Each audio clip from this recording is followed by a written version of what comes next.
Welcome to the Banker Lamp. Please enjoy the video.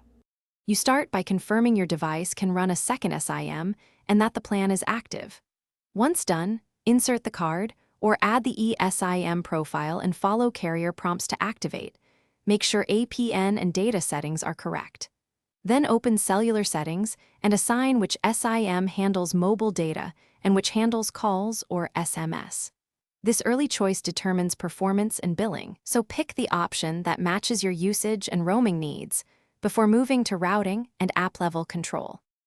Now you route traffic and apps. Go to your mobile settings to select the primary data SIM and set data limits or monitoring for the second. Once the data SIM is chosen, assign specific apps to use that connection when possible.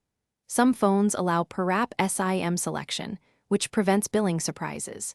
Configure hotspot and VPN to bind to the correct SIM and set background data restrictions so heavy apps don't consume the secondary plan. These steps control costs and performance during daily use. Finish by validating the setup.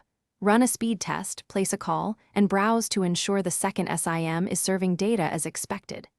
If connections fail, toggle airplane mode, restart the device, or reset the SIM's APN to force reprovisioning. Make sure roaming and data caps aren't blocking access. If problems persist, contact the carrier with your MA and eSIM profile details so they can check provisioning. This step usually resolves lingering activation or routing issues quickly.